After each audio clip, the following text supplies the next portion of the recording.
ये चल क्या रहा है, क्या हो रहा है सोने चांदी में? इसमें जो है ये प्रोडक्शन नहीं हो सकता, ना सिल्वर हो सकता है ना गोल्ड हो सकता है। गोल्ड में है कि जो है रिजर्व रखा जा रहा है वो, लेकिन सिल्वर के साथ है कि इंडस्ट्री में बहुत ज़बरदस्त इस्तेमाल हो रहा है। ईवी गाड़ी में 1 केजी सिल्वर लगेगा और 1 केजी सिल्वर से आप 1100 किलोमीटर गाड़ी चला सकते हैं और 8 मिनट के अंदर वो चार्ज हो जाएगा। सोलर पैनल पे पेस्टिंग होता है सिल्वर का, और सिल्वर जो है वो बिजली का बहुत अच्छा कंडक्टर है, तो उसके कारण 7000 मेट्रिक टन जो है वो डिमांड आ गया सोलर पैनल पे। सिल्वर है कितना?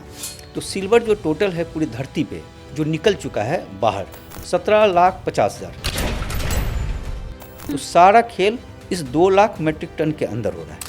अब इस 2 लाख मेट्रिक टन में कहानी ये है, ये अचानक से हमने क्यों देखा कि बूम वाली जो परिस्थिति है वो 25 में आनी फिर शुरू हो गई? ये ऐसी कौन सी परिस्थिति थी जो बिल्कुल नई नई पैदा हुई? 2009 से लेकर जो है आपको 2020 तक डिमांड कम था, सप्लाई ज़्यादा था। 2025 में जो कहानी बताई जा रही है, कीमत बढ़ता जाएगा, ये तो मैं समझ गई। तो कहाँ तक बढ़ता जाएगा? सिल्वर जो था ना 1980 में $50 गया था। लुकास सीरीज के हिसाब से कि चाइना ने अमेरिका के सरकारी बॉन्ड्स में जो उसका निवेश था उसे बहुत कम कर दिया और ये बीते 17 साल के सबसे निचले स्तर पे है। डॉलर को कमजोर करना चाइना का मेन पर्पस है, क्योंकि चाइना जो है चाहता है कि युआन उसका मजबूत हो। तेल की लड़ाई नहीं है वेनेजुएला के लिए, सिल्वर की है। वेनेजुएला के पास जो है 330 बिलियन जो है उसके पास तेल है। वेनेजुएला के पास एक तो गोल्ड है, उसके पास 163 जो है मैट्रिक टन गोल्ड उसका रिजर्व है। सिल्वर के बारे में पता नहीं चल रहा है। सिल्वर के बारे में कहा जा रहा है कि बहुत ज़बरदस्त सिल्वर है। और एक है उसके पास कोल्टान। कोल्टान जो है एक रेयर अर्थ है जिसको अफ्रीकन डायमंड, ब्लैक डायमंड भी बोला जाता है। सिल्वर के सप्लाई को कंट्रोल करना चाहता है अमेरिका, क्योंकि ये जो वॉलेटिलिटी रहती है सिल्वर की, जो मैंने हमेशा देखा है कि वो कितना भी टूट सकता है, तो उसमें हार्ट बीट छोटे निवेशकों की बहुत बढ़ जाती है।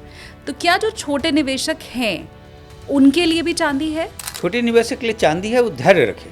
चांदी के साथ क्या है कि शेयर बाजार में कि शेयर नीचे गिर सकता है, कहीं भी आ सकता है, जीरो भी हो सकता है, कंपनी बंद भी हो सकती है, लेकिन चांदी और सोना नीचे नहीं गिर सकता। हेलो एवरीवन, बहुत स्वागत है आप सभी का पैसा बोलता है विद एसकेटी देखना आप शुरू कर चुके हैं। मैं हूं आपके साथ शालिनी कपूर तिवारी। सोना और चांदी बीते कई महीनों से लगातार भाग रहा है।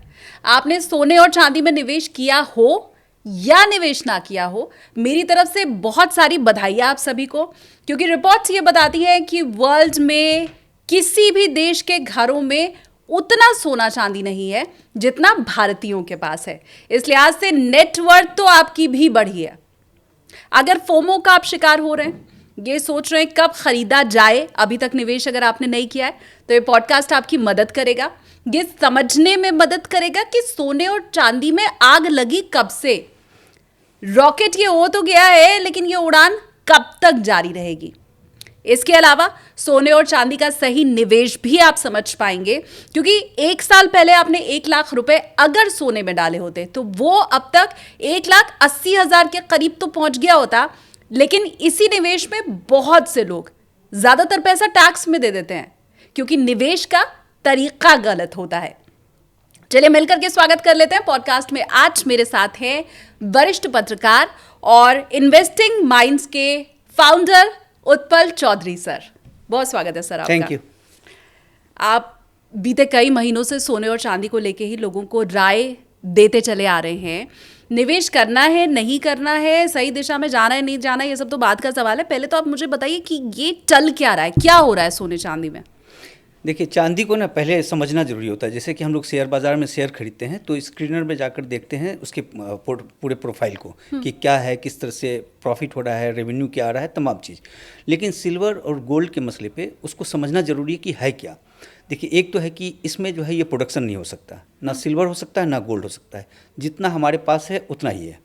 और जो डिमांड सप्लाई का खेल है, गोल्ड में है कि जो है रिजर्व रखा जा रहा है वो, लेकिन सिल्वर के साथ है कि इंडस्ट्री में बहुत ज़बरदस्त इस्तेमाल हो रहा है इस वक्त। आप इंडस्ट्री में इस तरीके से समझ लीजिए कि टॉम हॉक मिसाइल जो बनता है, अमेरिका जो बनाता है मिसाइल, उसमें 15 केजी सिल्वर लगता है एक में। अब जैसे कि जो ईवी गाड़ियाँ बन रही हैं, ईवी गाड़ी में आप 400 किलोमीटर चलते हैं तो जो बैटरी, अब उसमें सिल्वर की बैटरी लगेगी। जैसे सैमसंग ने ऑलरेडी एक माइन को हायर कर लिया है पहले से ही कर रखा है। या BMW की खबर अभी आई है कि BMW भी जो है अब सिल्वर लेगा। अब एक जो है ईवी गाड़ी में 1 केजी सिल्वर लगेगा और 1 केजी सिल्वर से आप 1100 किलोमीटर गाड़ी चला सकते हैं और 8 मिनट के अंदर वो चार्ज हो जाएगा। तो सिल्वर का इस तरीके से डिमांड है। प्लस सोलर पैनल, जो रिन्यूएबल एनर्जी की जो बात हो रही है कि जो है अपने यहाँ भी 2030 तक में रिन्यूएबल एनर्जी पे, सोलर पैनल पे जो है ज़बरदस्त काम करना है। तो जो इस समय है कि सोलर पैनल पे पेस्टिंग होता है सिल्वर का, और सिल्वर जो है वो बिजली का बहुत अच्छा कंडक्टर है। तो उसके कारण 7000 मेट्रिक टन जो है वो डिमांड आ गया सोलर पैनल पे, क्योंकि सोलर पैनल बढ़ता जा रहा है। और आप AI को देखें, AI का जो डाटा सेंटर बन रहा है वो डाटा सेंटर पूरी तरीके से बन रहा है। अब डाटा सेंटर का इतना ज़बरदस्त मार है कि एलन मस्क ने कहा कि जो धरती का जितनी बिजली है, जितना एनर्जी है, वो खा जाएगा AI का डाटा सेंटर। अब उस AI के डाटा सेंटर के लिए जैसे कि चाइना पहले से तैयार हो गया और उसने क्या किया, 11 न्यूक्लियर रिएक्टर बना दिए एनर्जी को क्रिएट करने के लिए, और 33 पे काम चल रहा है। तो 44 तैयार हो जाएगा वहाँ तक। लेकिन जब ये डाटा सेंटर बनेगा तो उसमें बहुत ज़बरदस्त ज़रूरत पड़ेगी सिल्वर की। तो सिल्वर का एक कैलकुलेशन आ रहा था कि 330 टन, जो 500 मेगावाट का जो डाटा सेंटर होगा उसमें 330 टन सिल्वर की ज़रूरत पड़ेगी। तो सिल्वर का डिमांड बहुत ज़बरदस्त हो रहा है। हालांकि सिल्वर का अल्टरनेट कॉपर भी है, लेकिन कॉपर उस तरीके से नहीं दे पाएगा रिजल्ट जैसा कि सिल्वर देता है, या सिल्वर का जो काम है। तो इस तरह से सिल्वर का बड़ा ज़बरदस्त डिमांड हो गया है।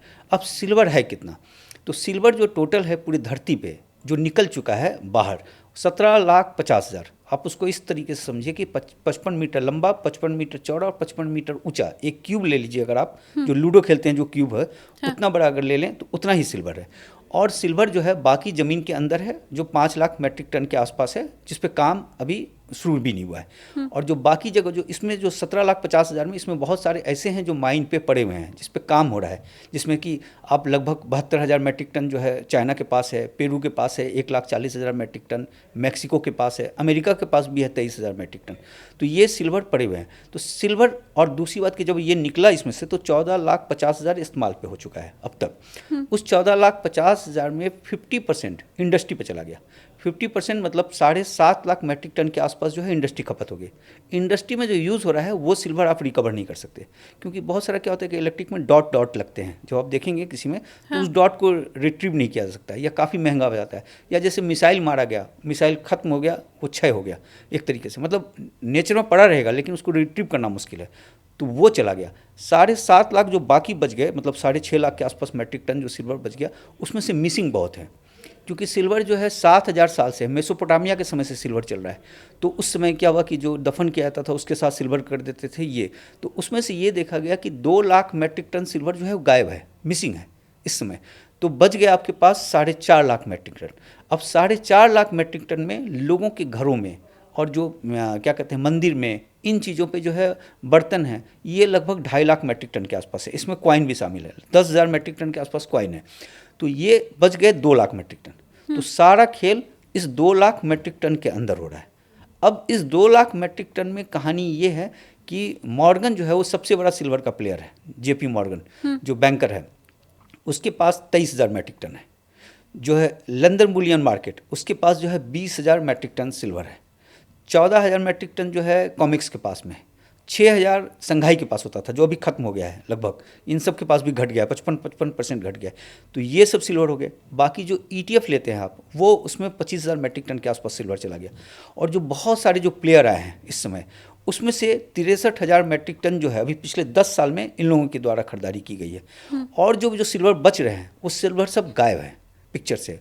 अब वो सिल्वर का होल्डर कौन है, कोई कंट्री है, और सिल्वर को लेकर जिस तरीके से बाकी चीज़ें जो फैक्ट्री चलनी है, EV चलना है, सब कुछ चलना है, उसमें सिल्वर की ज़रूरत है। हाँ। क्योंकि सिल्वर महंगा होगा या सस्ता होगा इससे कंपनी को मतलब नहीं है। अगर सिल्वर का प्रोडक्शन मिलना बंद हो गया तो EV का प्रोडक्शन बंद हो जाएगा गाड़ियों का।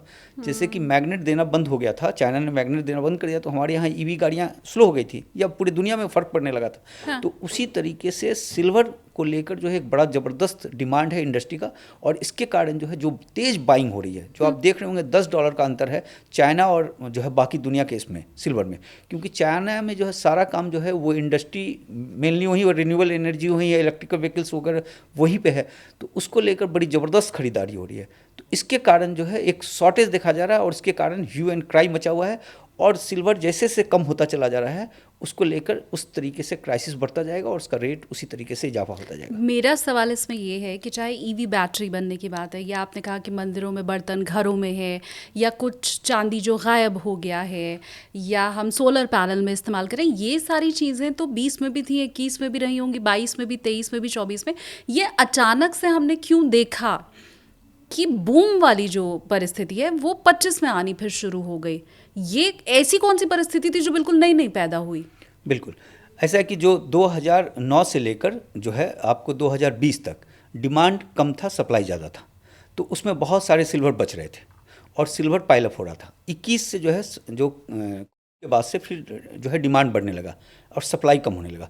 अब क्या हुआ कि जो 25,000 मैट्रिक टन जो है सिल्वर निकलता है माइन से, 6,000 मैट्रिक टन जो है वो जो बर्तन है, ये है कॉइन है जो आपको रिफाइन होकर आ जाता है, तो 31,000 मैट्रिक टन। उसके बाद से 36,000 मैट्रिक टन के आसपास जो है डिमांड आने लगा। इस 5 साल से 2025 तक जो है 36,000 मैट्रिक टन के आसपास था। तो ये 5,000 मैट्रिक टन का जो शॉर्टेज हो रहा था तो 21-22 में आकर ख़त्म हो गया। जो बचा हुआ था, जो 20 तक जो बचा हुआ था सिल्वर, वो ख़त्म हो गया। अब 23 से क्राइसिस शुरू होने लगा थोड़ा थोड़ा करके। और फिर उसके बाद से क्या हुआ, जैसे से क्राइसिस होने लगता है, थोड़ा जो है डिमांड ज़्यादा होने लगा, तो उसके कारण जो है वो फिर जो है बूस्टअप हो गया आकर 2025 में। अब 2025 में जो कहानी बताई जा रही है, जैसा कि देखा जा रहा था कि एक स्टडी कर रहा था कि 15 फरवरी 2024 से चाइना का जो सिल्वर का प्राइस था और बाकी दुनिया का प्राइस था वो सेम था। उसके बाद से वो गैप बढ़ता चला गया। उसको फ्लक्चुएशन करते हैं ऊपर नीचे करते करते जो है रेट को कंट्रोल रखते थे, क्योंकि उस समय ETF में लोग खरीदारी नहीं कर रहे थे। और उसके बाद से मैं देख रहा था कि 21 अगस्त 2024 से उसमें बढ़ोतरी शुरू होने लगी, गैप $2 का गैप बढ़ने लगा दोनों के बीच।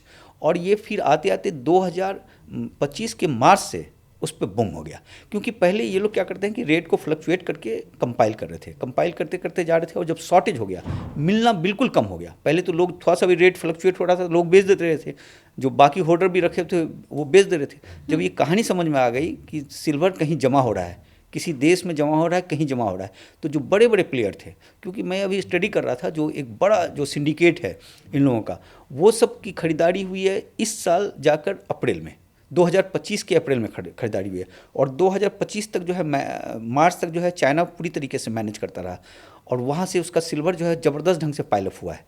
इस चीज़ का आप गंभीरता इस तरीके से समझ सकते हैं कि जो है ट्रंप ने जो आकर इसको क्रिटिकल मिनरल्स घोषित करवाया, क्रिटिकल मिनरल्स जो है USGS ने घोषित किया, तो सिल्वर को क्रिटिकल मिनरल्स पे डाल दिया गया, उस पर प्रतिबंध लगा दिया गया।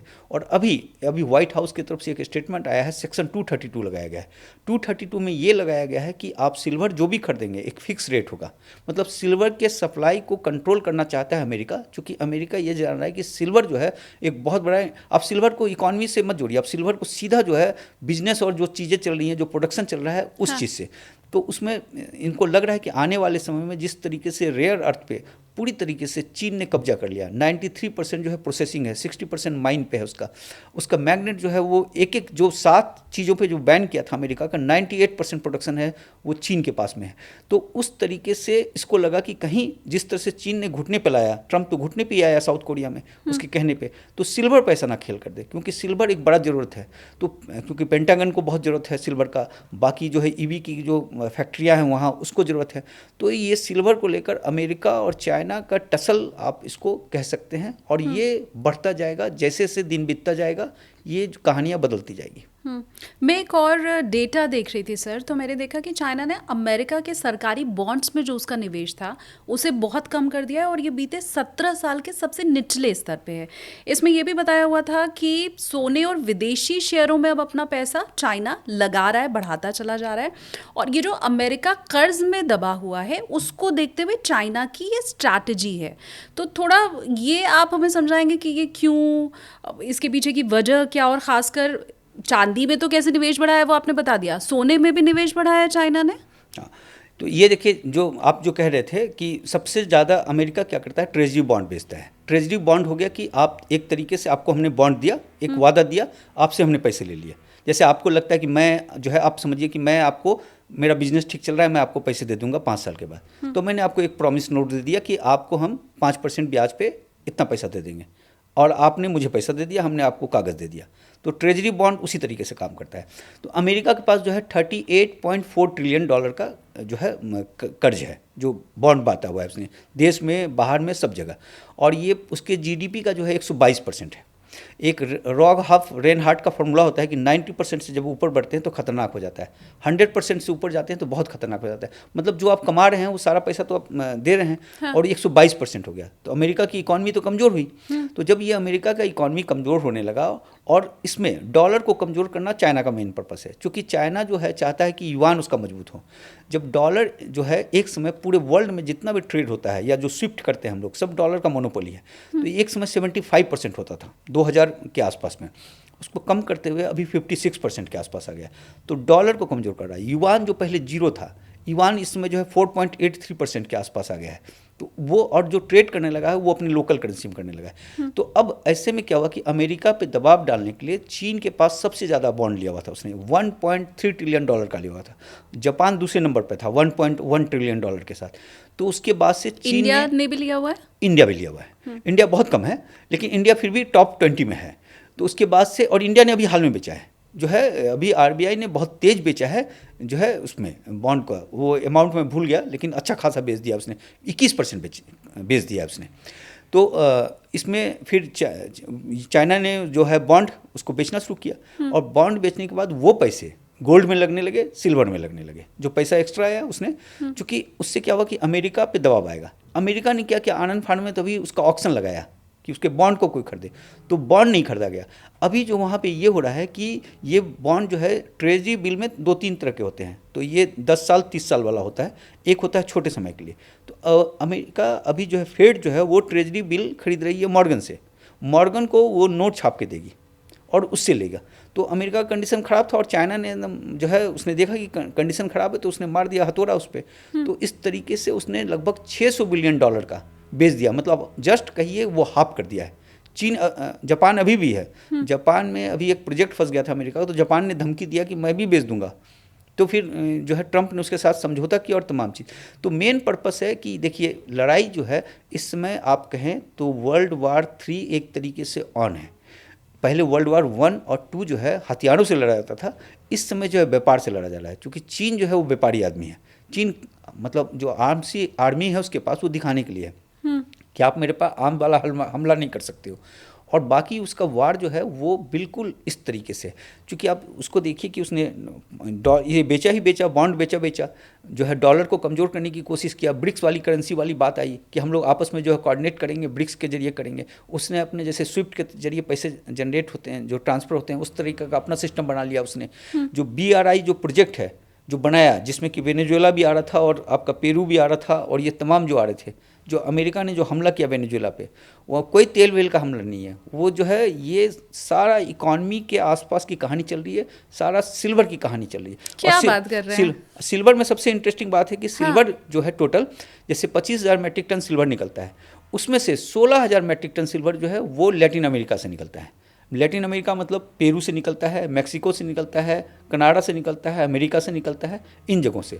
तो आप 60% सिल्वर जो है इधर से निकलता है रिसोर्सेज में जो है। बाकी जो है 6,000 मेट्रिक टन सिल्वर जो है वो न्यूट्रल है, जिसमें कि भारत के पास भी है, पोलैंड है, तमाम चीज़ें। और उस 6,000 में से 4,000 जो है वो अमेरिका के साथ है, भारत को छोड़ दीजिए।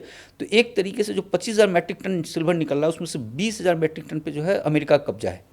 और जो है चाइना के पास 3500 मेट्रिक टन अपना है, 1200 मेट्रिक टन जो रसिया वाला है वो हो जाएगा। रसिया वाला भी ये हो गया कि रसिया का जो बार बन के जाता था, तो लंदन बुलियन मार्केट ने ये कहा कि हम उसी बार को लेंगे जिसमें रोमन पे लिखा हुआ रहेगा, उसका जो हर बार के ऊपर एक जो है यूनिक कोड होता है, तो वो रोमन पे हो, और रसियन लैंग्वेज पे लिख रहा है।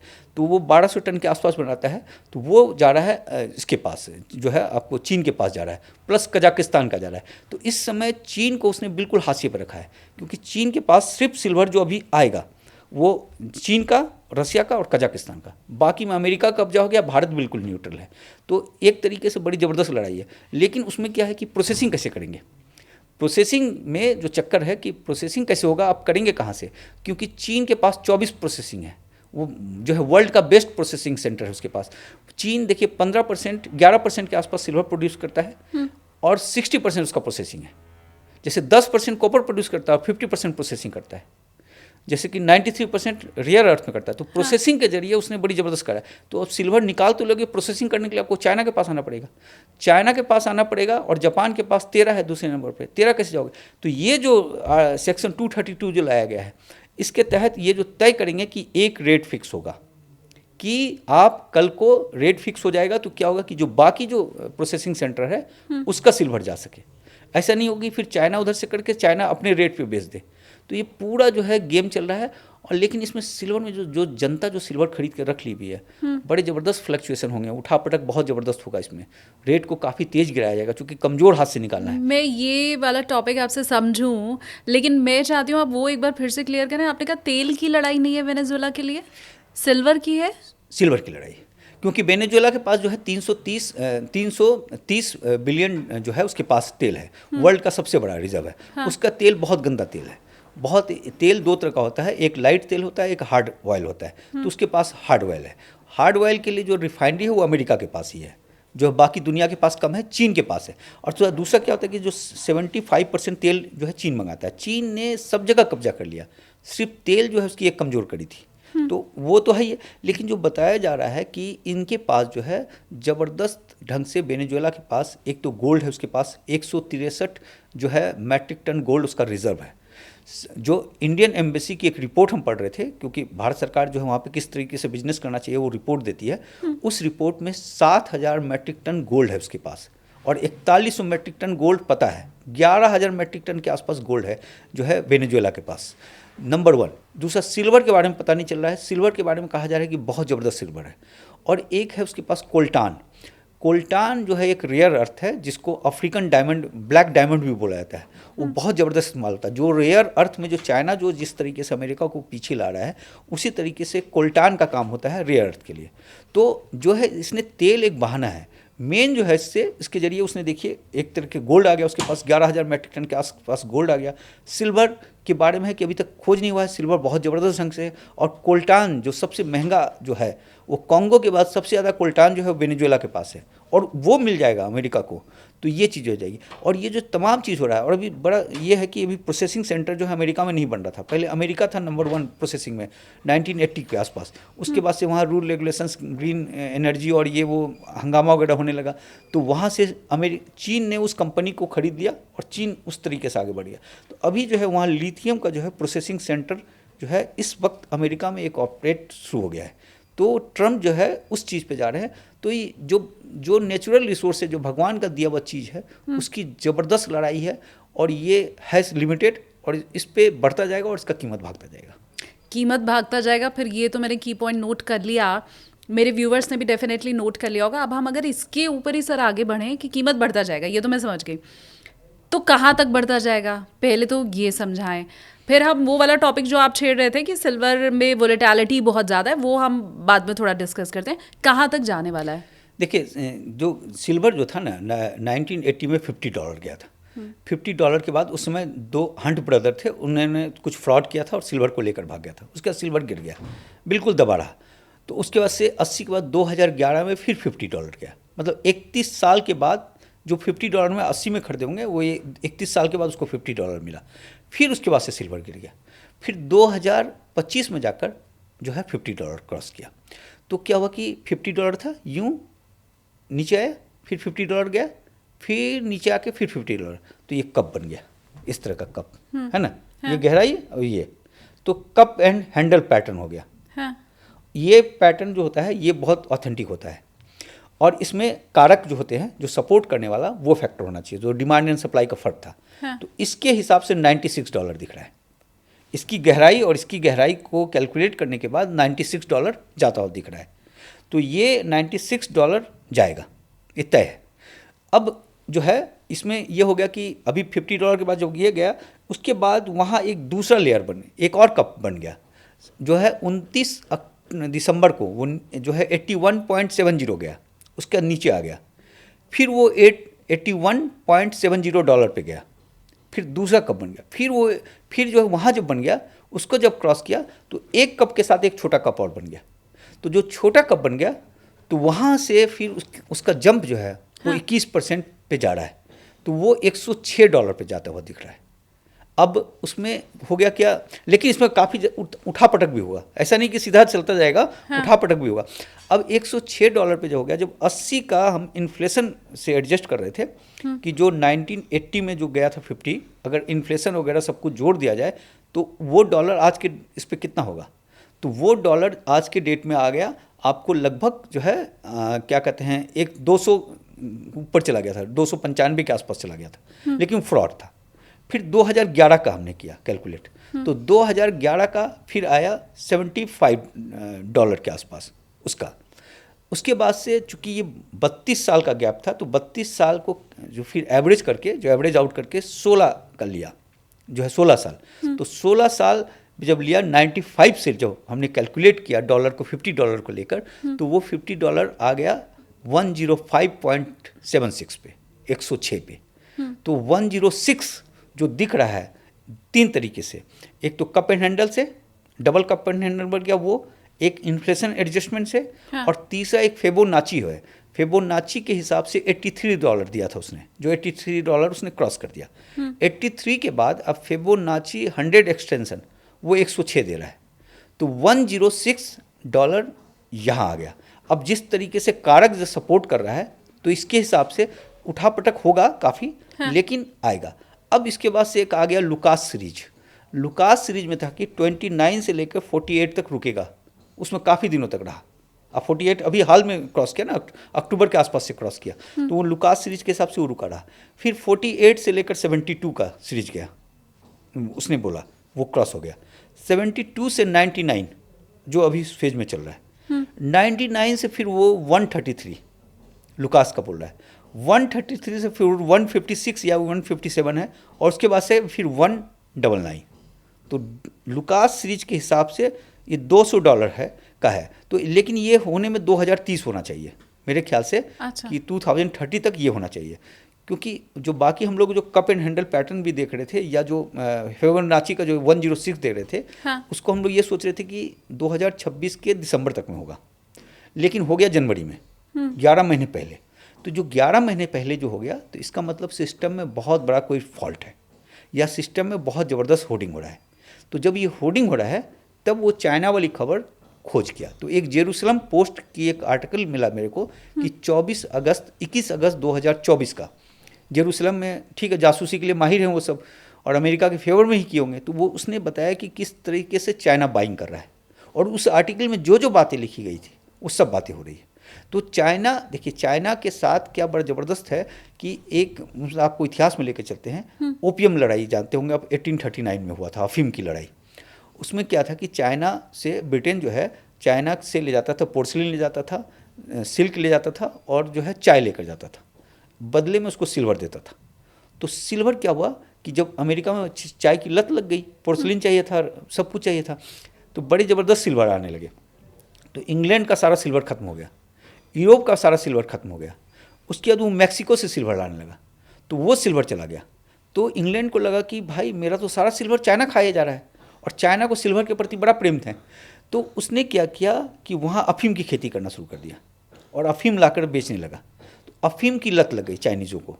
तो अफीम जब वो देने लगा, लत लग गया उनको, तो उनको बोला कि आप सिल्वर दो वापस। तो फिर जो है हम आपको अफीम तब देंगे जब आप सिल्वर दोगे।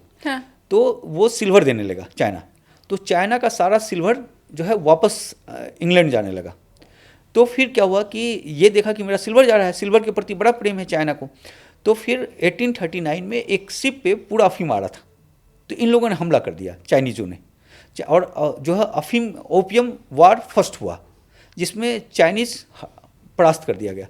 उसके बाद से उनको ये किया गया, फाइन किया गया, 2,10,00,000 जो है सिल्वर डॉलर, ये फाइन हुए। तो सारे सिल्वर उसके पास से चले गए। Silver dollar? हाँ, सिल्वर का बना हुआ था, सिल्वर अच्छा, का हाँ। जो जैसे सिक्का होते हैं ना उस तरह का। तो सिल्वर डॉलर वो चला गया। उसके बाद से चाइना की तरफ से ये प्रण किया गया कि जो रिसोर्स हमारे पास नहीं है उस पर नहीं करना चाहिए। तो ये चीज़ आपको बड़ा ताज्जुब होगा कि चाइना में जो इतिहास है, उसकी जो चाइना की जो टोटल इकोनॉमी पॉलिसी चल रही है, वो एक दार्शनिक के बयान पे चल रहा है। एक दार्शनिक आज से 150 साल पहले जो बयान दिया था, उस बयान पे पूरा उसकी इकोनॉमी पॉलिसी है।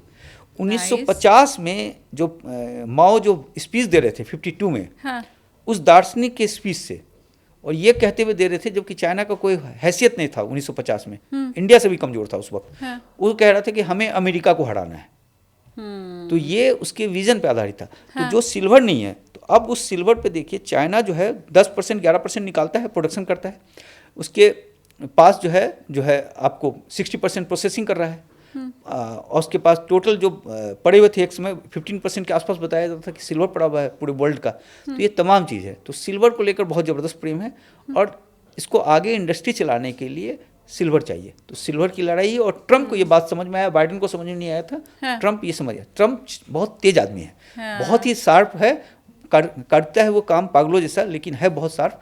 तो इस हिसाब से अभी सिल्वर की बड़ी ज़बरदस्त लड़ाई है। तो इसमें बल्ले जो हैं, जो छोटे निवेशक हैं, जो धैर्य रख के बैठ जाएंगे, कंबल ओढ़ कर सो जाएंगे, 2030 में जगेंगे, वो बहुत ज़बरदस्त फायदे में रहेंगे। बहुत शानदार। और ये जो आपने नई नई बातें हमें बताई है, स्पेशली चाइना की स्ट्रैटेजी जो सर ने समझाई है, उसके लिए मैं चाहती हूँ आप फटाफट से लाइक भी कीजिए पॉडकास्ट को। और अगर ये आपको चाइना की स्ट्रैटेजी पता थी कि कैसे एक दार्शनिक के विचार के ऊपर उनकी पूरी इकोनॉमी टिकी हुई और आज तक चल भी रही है, तो मुझे कमेंट करके आप बताओ। भी नहीं जानते हो तो भी बताओ कि हाँ जी, ये हमने पहली बार सुना है आज। अब मुझे सर आप ये बताएं कि 2030 तक कहाँ जाएगा सिल्वर, ये तो आपने बता दिया, लेकिन ये जो वॉलेटिलिटी रहती है सिल्वर की, जो मैंने हमेशा देखा है कि वो कितना भी टूट सकता है। मतलब वो 50% टूट सकता है, 60% टूट सकता है, 70% टूट सकता है। तो उसमें हार्ट बीट छोटे निवेशकों की बहुत बढ़ जाती है। तो क्या जो छोटे निवेशक हैं उनके लिए भी चांदी है? छोटे निवेशक के लिए चांदी है, वो धैर्य रखे। चांदी के साथ क्या है कि शेयर बाजार में कि शेयर नीचे गिर सकता है, कहीं भी आ सकता है, जीरो भी हो सकता है, कंपनी बंद भी हो सकती है, लेकिन चांदी और सोना नीचे नहीं गिर सकता। अब जो 1980 में हो गया या 2011 में जो हो गया वो नहीं होगा। उसमें इंडस्ट्री में उतना यूज़ नहीं था। अभी इंडस्ट्री में बहुत ज़बरदस्त इस्तेमाल है, इसलिए वो कंडीशन तो भूल जाइए कि अब 70% गिरेगा, 70% नहीं गिरेगा। इस समय पहले ये था कि उसका बेस $50 था। हाँ। वो खिसक कर पहले आया, फिर 52 आया, 58 आया, 60 आया, 66 आया। अब $70 उसका ज़बरदस्त बेस बन गया है। $70 से नीचे जाता हुआ सिल्वर कहीं नहीं दिख रहा है इसमें। और दूसरा कि सिल्वर में जो होगा तो इसमें क्या होता है कि लोग प्रॉफिट काटते हैं, नो डाउट, क्योंकि जब आपने 10 रुपये का खरीदा और 203% बढ़ गया तो आपका 10 रुपया हो गया 30 रुपया। तो आप क्या करते हैं, जो स्मार्ट इन्वेस्टर होते हैं उसमें से 10 रुपया निकाल लेते हैं। तो 10 रुपया निकाल लेते हैं तो 20 रुपया वो इन्वेस्टेड रहेंगे, क्योंकि उसका फ्री का हो गया, वो बढ़ेगा ही बढ़ेगा। तो जो स्मार्ट इन्वेस्टर होता है वही करता है। तो ये 10 रुपया जो निकलेगा तो आप एक तरीके से देखिए कि 1/3 निकलेगा, पूरा नहीं निकलेगा। तो 1/3 जो निकलेगा वो डिमांड जो है इतना ज़बरदस्त है कि 1/3 को तुरंत खपत कर देगा।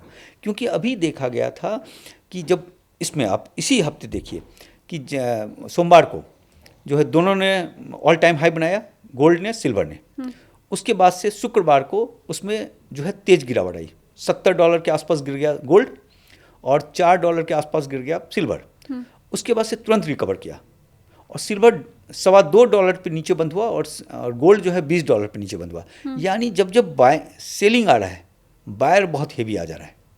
तो और ये चीज़ देखिए, आम आदमी नहीं, जो बड़े इन्वेस्टर हैं, जो तमाम चीज़ें हैं, वो समझ जाते हैं इस चीज़ को कि बायर आ रहा है कहीं से बहुत तेज। तो क्या करेंगे कि वो जो 1/3 भी जो बेचना चाह रहे थे उसको छुपा के बैठ जाएंगे। तो और जैसे जैसे क्राइसिस बढ़ता जाएगा ये शूट अप करता जाएगा। तो यही कहानी इसमें हो रही है। और लेकिन इसको ना एक चीज़ जो मारेगा वो तेल। क्योंकि इस समय क्या है, देखिए गोल्ड महंगा है, सिल्वर महंगा है, प्लेटिनम महंगा है, प्लेडियम महंगा है, हाउस लेने जाइए, रियल एस्टेट महंगा है, शेयर बाजार जो अमेरिका का है सब महंगा है। सस्ता क्या है? सस्ता सिर्फ तेल है, क्रूड ऑयल है। और क्रूड ऑयल इस पर 57 के आसपास चला था, अभी $60 के आसपास आ गया है। और एक रिकॉर्ड देखा गया था कि 1861 से मैं स्टडी कर रहा था सिल्वर और तेल का, इन दोनों का रिश्ता बड़ा याराना वाला है। ये क्या करते हैं कि पहले सिल्वर भागता है, फिर तेल छुपा रहता है, फिर तेल भागता है, फिर सिल्वर और तेल आपस में जो है गला मिलते हैं कुछ दिनों के बाद, फिर ये होता है। और ये 160 साल से ये इतिहास है। तो ये इतिहास बताता है कि जो सिल्वर का जो पैसा अगर जो निकलेगा, जो 1/3 वाली बात जो भी हम कह रहे थे, वो पैसा जाएगा तेल में और फिर ये लोग मिलेंगे। उसके लिए तेल को तेज भागना पड़ेगा, सिल्वर को थोड़ा कम गिरना पड़ेगा। लेकिन जो चीज़ है उसके हिसाब से अभी डिमांड सप्लाई का, तो सिल्वर पे डिमांड बना हुआ है। पर ये अभी जो आपने बात बताई उस हिसाब से तो फिर क्रूड ऑयल में अब पैसा लगाया जा सकता है फिर? ये तो मैं नहीं बोल सकता, मैं तो इन्वेस्टर हूँ नहीं, लेकिन क्रूड ऑयल काफ़ी बुलिश इस समय दिख रहा अब है। उसको गले तो मिलना होगा ना फिर सिल्वर के जाके। हाँ, टेक्निकल चार्ट तो ही बोलते। अच्छा, टेक्निकल चार्ट के साथ हम आपको बता दें कि टेक्निकल चार्ट जो होता है एक आकलन लगाया जाता है। 100% हो कोई ज़रूरी नहीं है। हाँ। 100% होने के लिए उसके कारक जरूरी होते हैं कि उसको क्या, अब जैसे कप एंड हैंडल बन गया, हाँ। तो कप एंड हैंडल से कोई जरूरी नहीं है कि उसको तोड़ता ही। उसमें सिचुएशन, तो सिचुएशन क्या था कि अमेरिका का डिमांड और सप्लाई और चाइना का डिमांड सप्लाई वाला खेल आ गया पूरा, तो उसके कारण उसको सपोर्ट मिल गया। तो सपोर्ट बहुत जरूरी होता है। टेक्निकल चार्ट से हम एक अंदाज़ा लगा सकते हैं कि ये यहाँ तक जा सकता है, लेकिन उसके लिए फिर बाद में टेक्निकल चार्ट पे फिर हम आँख मूंद के नहीं लगा देंगे। हाँ। जनता लगा देगी, लेकिन जो एक्सपर्ट होंगे वो नहीं लगाएंगे। वो जाकर फिर देखेंगे कि अच्छा ये 10 सिचुएशन है, ये 10 सिचुएशन इसको सपोर्ट कर रहा है, या 10 में 8 सिचुएशन इसको सपोर्ट कर रहा है, तो ये बन सकता है। अच्छा, तो मैं एक चीज़ हमेशा समझना चाहती हूँ कि जब हम स्टॉक की बात करते हैं तो उसको पढ़ना थोड़ा आसान है, मतलब कंपेटिवली हमें मालूम है कि बुक वैल्यू क्या है, हम ये जानते हैं कि ठीक है वो स्टॉक है तो कंपनी का हमें बैलेंस शीट देखनी है, हमें उनकी क्वार्टरली जो बैलेंस शीट आती है वो हमने चेक कर लिया, हमने कितना प्रॉफिट लॉस है वो सारा कुछ देख लिया। क्या गोल्ड एंड सिल्वर में भी ऐसा कुछ देखना होता है, या क्या उनकी भी क्या बुक वैल्यू पता की जा सकती है, बेस प्राइस क्या होना चाहिए? मतलब मैं ये मान लूँ कि हाँ 1.25 लाख तो सेफ प्राइस है गोल्ड के लिए या सिल्वर के लिए, ऐसा कुछ होता है? देखिए, उसमें ऐसा होता है कि उसमें पहले माना जाता था कि 200 डीएमए के आसपास होना चाहिए, आरएसआई 70 के नीचे होना चाहिए, जो भी है, लेकिन सब कुछ टूट चुका है। इस समय गोल्ड सिल्वर में कोई फार्मूला काम नहीं आ रहा है। गोल्ड सिल्वर में फार्मूला यही है डिमांड सप्लाई का। देखिए, गोल्ड फिर भी समझने में बहुत आसान है, क्योंकि गोल्ड के बारे में है कि 2,56,000 के आसपास मैट्रिक टन है गोल्ड जो है, उसमें से 2,02,000 के आसपास निकल चुका है। 54,000 मैट्रिक टन जो है वो माइन के अंदर पड़ा हुआ है। 2,02,000 में जो है आपको जो है बैंकों के पास 30,000 मैट्रिक टन है। 34,000 मैट्रिक टन जो है हमारे यहाँ इंडियन घरों में है, जैसे आपके पास है, हमारे पास है, सबके पास है। हाँ। तो ये उनके पास में, भारत के पास सबसे ज़बरदस्त गोल्ड है जो घरों में, और उसके बाद से चाइना के पास ज़बरदस्त है। चाइना में पहले नहीं था, चाइना में 2000 के बाद से जो है पीपल्स बैंक को बनाया गया कस्टोडियन, उसके बाद से खरीदारी होने लगी, तो वहाँ जम के खरीदारी किया गया। तो गोल्ड के बारे में मालूम है, क्योंकि गोल्ड जो है ना वो जो है जहाँ जहाँ है उसका सारा रिकॉर्ड पड़ा हुआ है। लेकिन सिल्वर के साथ जो है ना, सिल्वर को किसी ने ध्यान दिया नहीं। सिल्वर में उस तरह से रिकॉर्ड बनानी है, और सिल्वर कहाँ कहाँ जाकर जमा हो गया है इसका कोई ट्रैक रिकॉर्ड नहीं है। तो ये एक कठिनाई है सिल्वर के साथ में। तो जो डिमांड, चूँकि सिल्वर के लिए मैंने बड़ा पढ़ा है, जो है बहुत, मैंने जा के चाइना के पूरे इसको पढ़ा, मैंने चाइनीज लैंग्वेज से ट्रांसफ़र कर करके, आजकल तो बड़ा आसान है, आप उसको ट्रांसफ़र कर लीजिए, ट्रांसलेट कर लीजिए, तो बड़ी पढ़ाई की हमने, लेकिन डाटा कहीं से मिलता नहीं है, बहुत मुश्किल से मिलता है इसमें। एक चीज़ है, तो ये चीज़ जो है इस पर अब मुझे लगता है कि लोग काम करना शुरू करेंगे कि है क्या। जिस तरह से गोल्ड बड़ा स्मूथ है, गोल्ड के बारे में आप बता सकते हैं कि गोल्ड कहाँ गया है, लेकिन इसके साथ नहीं बताया जा सकता है। और एक चीज़ जो देखा जाता था, जो सिल्वर में जो मेन चीज़ होता था, डेरिवेटिव्स मार्केट। डेरिवेटिव्स मार्केट में ये हो गया कि आप पैसा उधारी लेकर आपने लगा लिया, जैसे 10% लगाया आपने, और आपने 100% का चीज़ खरीद लिया। आप सोचे कि उसमें आप लॉन्ग हो गए कि कीमत बढ़ जाएगी, तो लॉन्ग हो गए। कि आपने 50 रुपये का चीज़ खरीदा, आप सोचे कि 60 रुपये हो जाएगा, तो लॉन्ग हो गए। और अगर 60 हो गया तो आपको फ़ायदा हो गया, और अगर 45 हो गया तो नुकसान हो गया।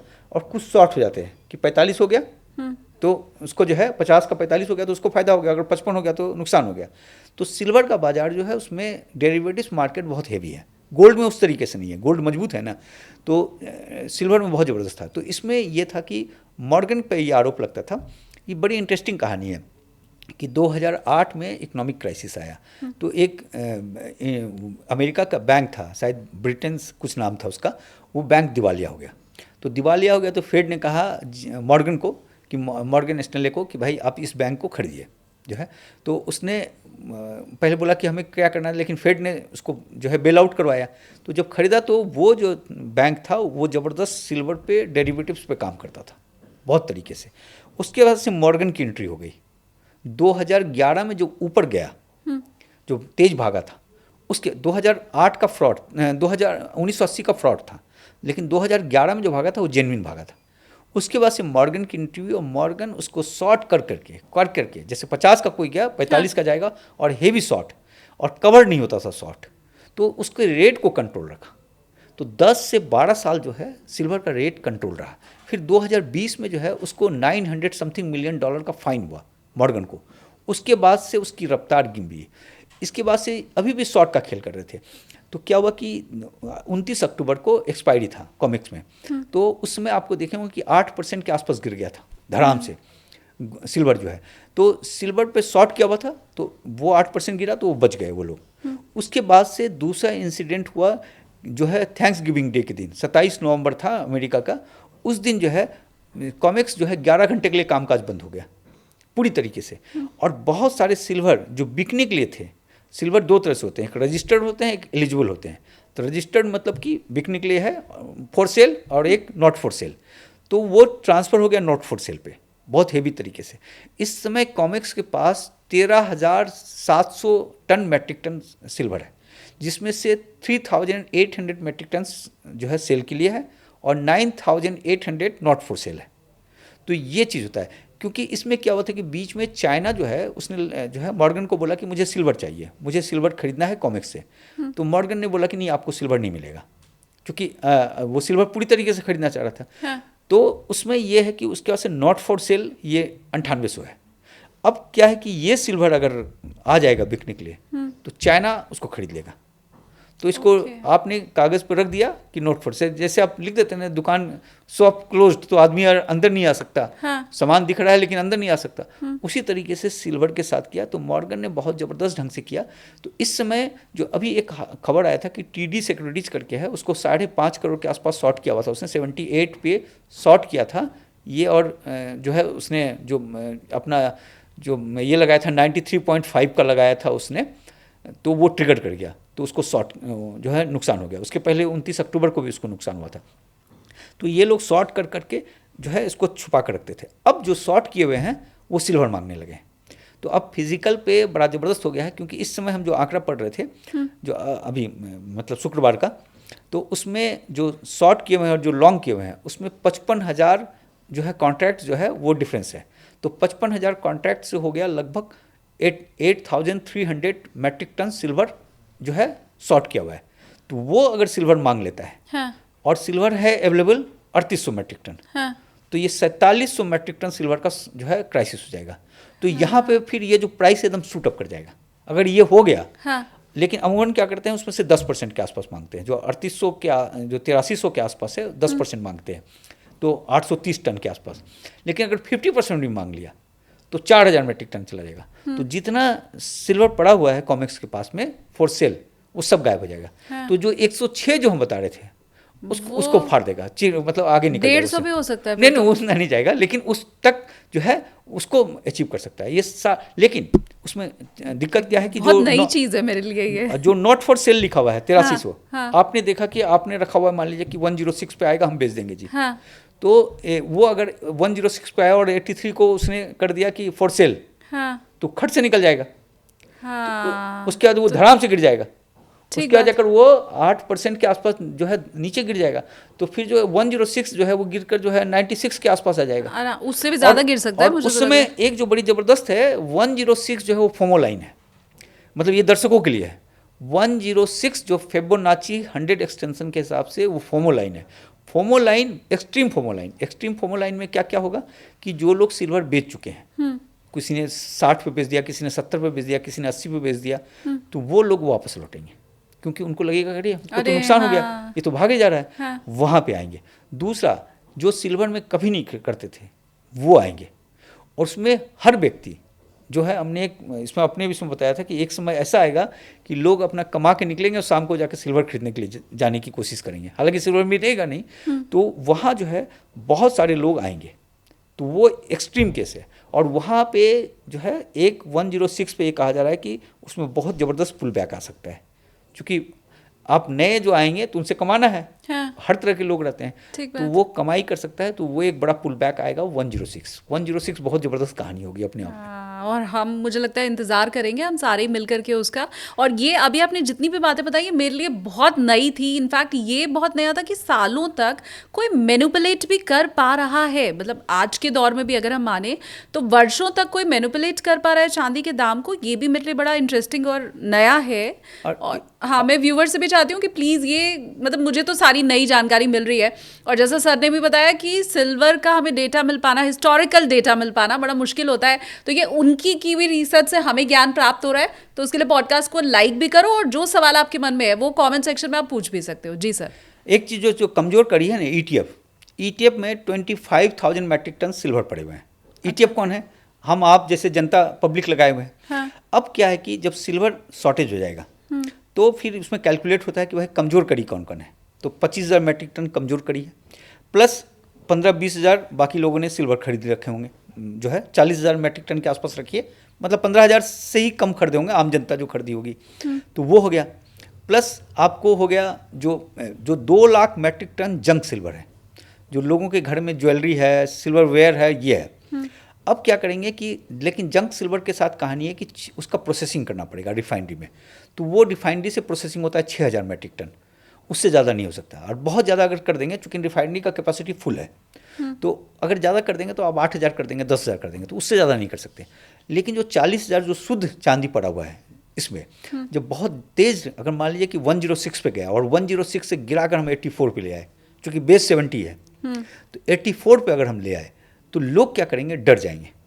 हाँ। लोग उस समय मीडिया भी बोलेगी 1980 में हुआ था जी, 2011 में हुआ था, अब तो हर जगह वही चलने लगेगा। हाँ। तो क्या होगा कि जब तो लोग घबरा के बेचेंगे, तो ईटीएफ जो है ज़बरदस्त सेल होने लगेगा।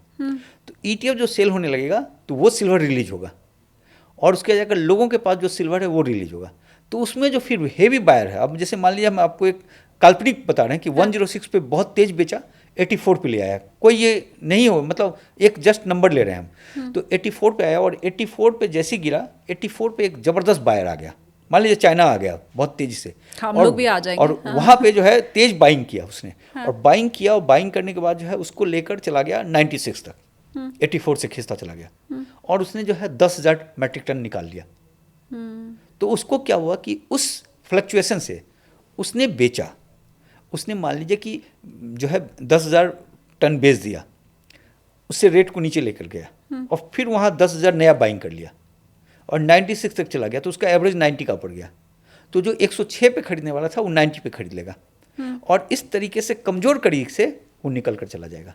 तो इसलिए हम जो है ना, हम सब लोगों को बोलते हैं, जनता को, कि कंबल ओढ़ कर, जो कहा था ना घी ये, तो कंबल ओढ़ कर सो जाइए, 2030 में जगिएगा, क्योंकि ये जो है जैसे से क्राइसिस बढ़ता जाएगा, लड़ाई जो है बहुत इंटरेस्टिंग हो जाएगी। और ये लड़ाई कोई फैक्ट्री वैक्ट्री का नहीं है, चाइना और अमेरिका की सिल्वर की लड़ाई है, सिल्वर वार चल रहा है। तो उस पर आपको उस तरीके से रखना होगा। और सिल्वर के बाद आप देखिए रेयर अर्थ में जब चाइना घुसा 2008 के बाद से, हाँ। रेयर अर्थ 4500% भाग चुका है, 4500। कोई रेयर अर्थ को पूछता नहीं था। चाइना जिस तरीके से कब्जा किया और जिस तरह से खेल हुआ, आज रेयर अर्थ में कोई नहीं जा सकते, आम आदमी तो जा ही नहीं सकता है। तो ये इस तरीके से भी बड़ा सिल्वर में बड़ा इंटरेस्टिंग होगा। और सिल्वर जो है, मतलब मेरा तो मानना है कि 10 साल के बाद अगर आपके पास सिल्वर होगा, जैसे हम ये कहते हैं ना कि हीरा है किसी के पास, तो उस तरह से सिल्वर होगा 10 साल 15 साल के बाद, जो कंडीशन जा रहा है वो है कहानी। मतलब मैं ये मानूं, मेरा ये हमेशा से मानना है कि सोना हर दौर में इतना मुश्किल था कि वो लोगों की हैसियत के बाहर ही था। वो हम 2000 की बात करें, 2005 की, 2025, 26 की अब हम बात कर ले। लेकिन चांदी इतना बढ़ने के बाद भी मुझे लगता है अभी उस स्थिति में है कि हर आदमी खरीद सकता है।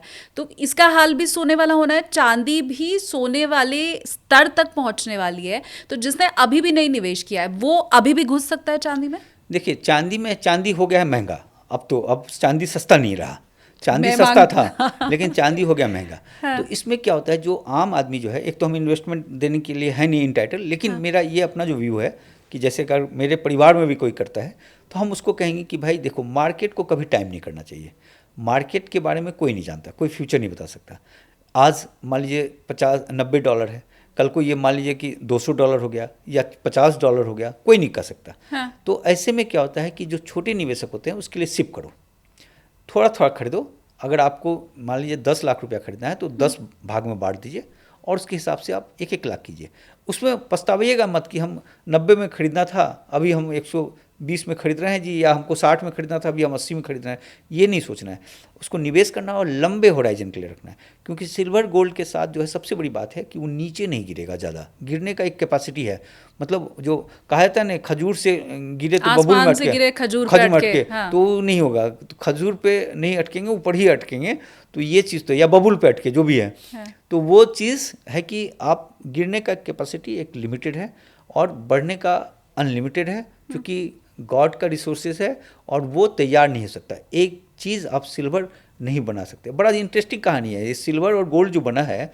ये जब क्या कहते हैं, बिग बैंग जब हुआ, जब धरती की उत्पत्ति होने लगी, तो धरती की जब उत्पत्ति होने लगी, जब टूटा, तो टूटने के बाद जो है सारे जो आपके जो रॉक के अंदर जो पोर्स हैं, जो नस जो होते हैं, उसके अंदर चला गया।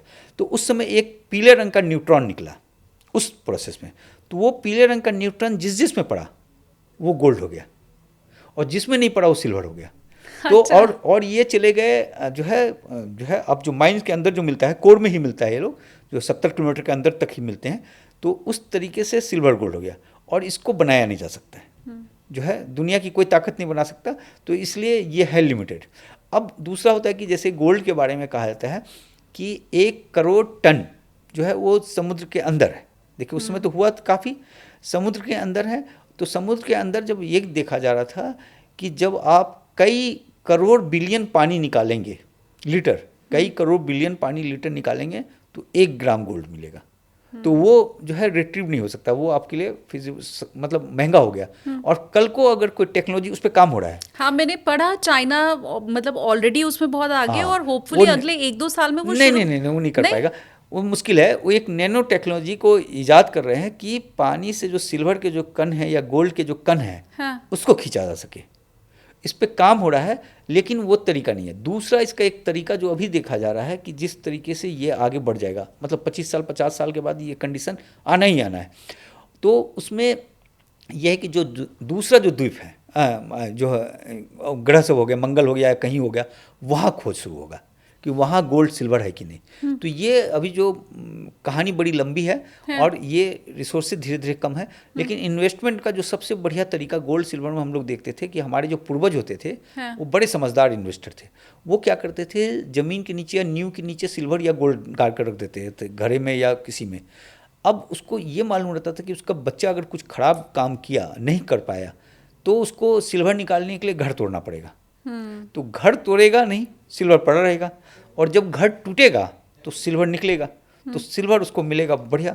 तो इन्वेस्टमेंट का उससे बेहतरीन कोई टिप्स नहीं हो सकता है कि गोल्ड और सिल्वर में जो हमारे बाप दादा परदादा जो किए थे फार्मूला, उसी फार्मूला को लगाइए।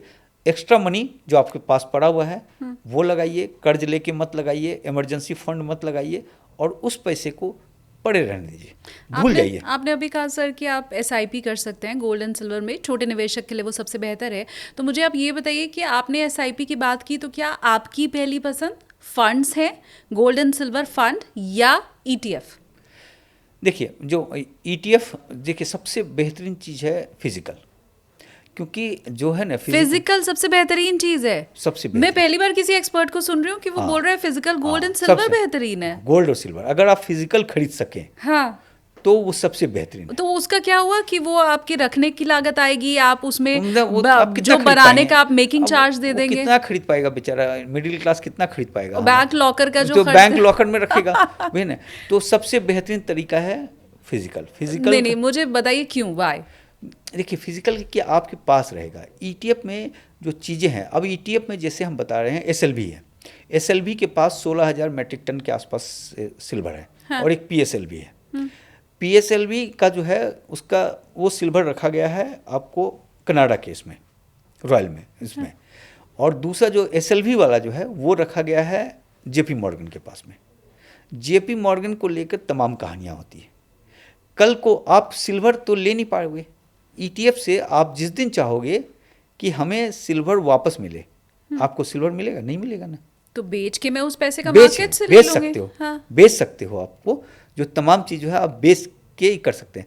अभी जो कंडीशन चल रहा है इसमें पता नहीं क्या रहेगा, बैक किया है या नहीं किया है, क्योंकि जो डेरिवेटिव्स मार्केट के साथ जो खेल होता था, हाँ। हम आपको बहुत आगे की बात बता रहे हैं, इसमें मतलब अभी की नहीं, 5 साल नहीं, ये 10 साल 15 साल आगे का बता रहे हैं।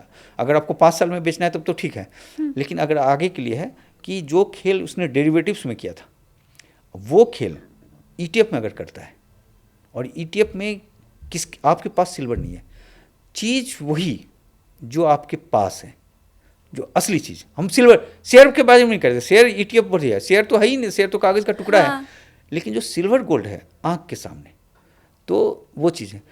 कपिल देव जी से मैंने पूछा था, एक बार मिले थे क्रिकेटर कपिल देव जी, कि कपिल जी आपने लंदन में मकान खरीदा क्या? बोले नहीं उत्पल, मैं मकान वहीं खरीदता हूँ जो नज़र के सामने रहे। अच्छा। तो नज़र के सामने वाला जो फैक्टर है, मैं 15-20 साल के बाद, नज़र के सामने जिगर के पास, हाँ, उससे बेहतरीन कोई चीज़ ही नहीं है। लेकिन अगर वो सब, लेकिन वो हर JP मॉर्गन पे आपको यकीन नहीं है इसलिए ये आपकी थियोरी है, हाँ, या इसके पीछे कोई और बेस भी है? नहीं, मुझे बिल्कुल यकीन नहीं है, मेरा सिल्वर कहीं और है। उस पर वो कितना सेफ साउंड, क्या खेल होता है नहीं होता है, उसके बारे में कहना मुश्किल है। और वो एक तरीके से कहिए वो अमेरिका के कब्जे में है। आप जो देखें सिल्वर जो है, हाँ, वो अमेरिका के पास है। JP मॉर्गन क्या है, अमेरिका है। लेकिन मतलब अगर छोटे होराइजन के लिए 5 साल के लिए है, 7 साल के लिए है, 10 साल के लिए, तो ETF खरीदिए, ETF में कोई दिक्कत नहीं। और ऐसे भी फिजिकल खरीदना बड़ा मुश्किल है आम आदमी के लिए, जो है सिल्वर आप खरीदिए जाकर, एक तार भी कॉइन में प्लस मेकिंग चार्ज भी लगता है। खरीद सकते हैं सोना अगर, हाँ, 5 ग्राम खरीद सकते हैं, थोड़ा मेकिंग चार्ज भी लगता है उसमें, वो सब भी है। हाँ। लेकिन उसमें भी तरीका होता है कि आप सीधे अगर ज्वेलर से जाकर लेना, जो कटा हुआ जो सिल्वर मिलता है आपको, हाँ, जिसमें मेकिंग चार्ज ना लगे, वो सिल्वर अगर आप लेते हैं, वो गोल्ड लेते हैं आप, तो वो सबसे बेहतरीन होता है। मुझसे तो जो भी मेरे, हाँ, तो वो चीज़ जो है ना, हाँ, मेरा ये मानना है सिल्वर गोल्ड को लेकर। ठीक है। अच्छा, और जो दुनिया के तमाम जो एक्सपर्ट आप पढ़ेंगे, जैसे एक माइक मेलोनी है, वो दुनिया के सिल्वर के बहुत बड़े एक्सपर्ट हैं, कभी नहीं बोलते हैं कि ETF खरीदो, सब दिन बोलते हैं कि सिल्वर फिजिकल लो। वाह। वो जितने भी आप दुनिया के जितने भी एक्सपोर्ट को देखेंगे, हाँ, तो वो सब बोल रहे हैं ये, लेकिन वो कठिन है, लेना कठिन है। अब आसान होता है ETF में। अब अगर आपको 1 साल के लिए कमाना है, 2 साल के लिए कमाना है, 5 साल के लिए कमाना है, तब तो ETF उसके लिए ठीक है, झंझट नहीं है, आपने खरीदा बेचा निकल गया। नहीं, पर ETF या फंड, इन दोनों में आपकी पहली पसंद क्या है? नहीं, वो तो सिल्वर का तो ETF ही है बेस्ट। अच्छा, ETF में आपको निवेश करना चाहिए, लेकिन फिजिकल गोल्ड आप भी अगर उसकी तरफदारी करते हैं और उत्पल सर की इस बात के आप साथ हैं, तो मुझे कमेंट करके आप जरूर बताइए। मैं ये जानना चाहती हूँ कि कितने लोग हैं जिन्हें फिजिकल गोल्ड और सिल्वर के ऊपर ज्यादा ट्रस्ट है then gold funds and ETF, तो मुझे कमेंट करके आप जरूर बताना। आप सर इसके साथ आप मुझे ये भी बता दें कि 25 में हमने जो रैली देखी है गोल्ड एंड सिल्वर की, क्योंकि सारी परिस्थितियां मैं ये मान के चल रही हूँ, आपने ये जो डिटेल्ड वर्जन हमें समझाया है, ये 2026 में भी एज इट इज ही रहने वाला है, तो क्या रैली भी एज इट इज रहेगी? 2025 में सोना और चांदी भागा, 26 में भी उसी रफ्तार से भागेगा?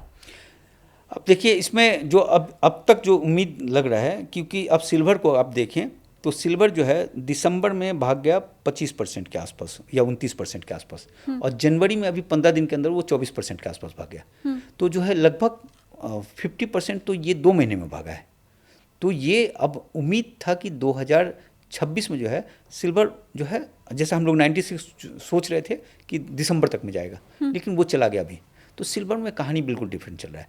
गोल्ड को लेकर जो कहा जा रहा है कि गोल्ड जो है, जैसा कि बाकी लोगों ने दिया है, कई सारे बैंकर ने दिया है, एक्सपर्ट ने दिया है, तो वो दे रहे हैं 4,900 से लेकर $5,400 प्रति आउंस पे, मतलब अब से लेकर यहाँ से 20% के आसपास की बढ़ोतरी बता रहे हैं गोल्ड को लेकर। लेकिन सिल्वर में कहानी डिफरेंट है। गोल्ड में इसी के आसपास रहना चाहिए मेरे ख्याल से।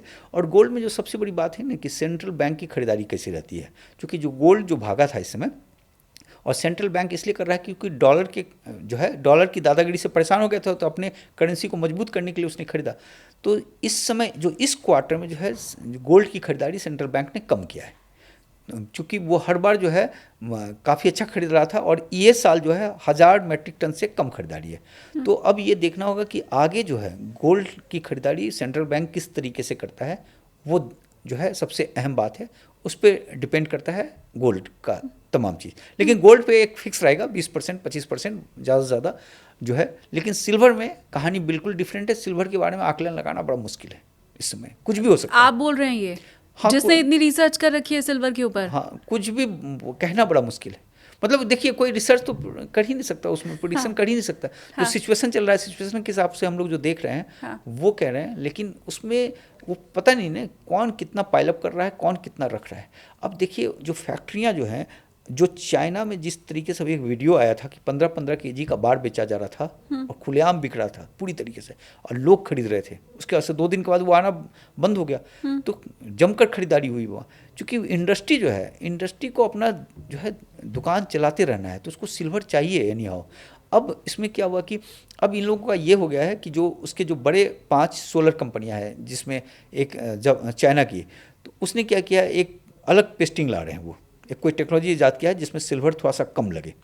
दूसरी बात कि सिल्वर की जगह कॉपर भी कुछ यूज़ कर रहे हैं जो कंपनियां। तो उसको मैं कैलकुलेट कर रहा था, तो 7,000 मेट्रिक टन के आसपास सिल्वर लग रहा है अभी सोलर पैनल में। तो वो सारा कैलकुलेट किया, वो खबर बड़ी ज़बरदस्त चली सब जगह कि घटा दिया, लोगों ने घटा दिया। तो मैंने सोचा कि घटाऊँ कैसे। तो जब मैंने उसको कैलकुलेट किया तो देखा कि सिर्फ 500 मेट्रिक टन घट रहा है। एक और रिसर्च था मेरा जो पूरा वायरल हो गया है, हर एक्सपर्ट बोलते हैं अभी इस समय। मैंने रिसर्च करके बताया था कि 9 मिनट में जितने सिल्वर निकलते हैं वो 6 मिनट में खपत हो जाते हैं। ये आप हर एक्सपर्ट को आप सुनिएगा, यहाँ जितना भी बोल रहे हैं देश में, ये मेरा ही कैलकुलेशन करके निकाला था, और ये बड़े मतलब 15-16 घंटे के कैलकुलेशन के बाद मैंने निकाला था इसको, कि 9 मिनट में जितना सिल्वर निकल रहा है वो 6 मिनट में ख़त्म हो रहा है। अब 6 मिनट में प्रोडक्शन के वाइज, अब जो होर्डिंग हो रहा है, तो 9 मिनट में जितना सिल्वर निकल रहा है वो हमको लग रहा है कि 4 मिनट में ही खत्म हो जा रहा है, क्योंकि होर्डिंग भी हो रहा है। तो क्राइसिस बड़ा ह्यूज है, बहुत ह्यूज क्राइसिस है। अब कोई होर्डर आकर बेचे और जो जमकर बेचे, और पता नहीं चलता है किसने है। एक मैं ट्विटर में देख रहा था, कोई ब्रिटेन करके थे, उसने जो है 400 मैट्रिक टन के आसपास उसने सिल्वर खरीदा है। तो वो एक खरीदार मिला है, बाकी मिले नहीं है। एक कनाडा का है जो है, उसके पास 5,000 मैट्रिक टन के आसपास है सिल्वर, स्प्राउट करके है कोई, तो वो लोगों के पैसे लेके भी लगाता है, तो 5,000 मैट्रिक टन उसके पास है।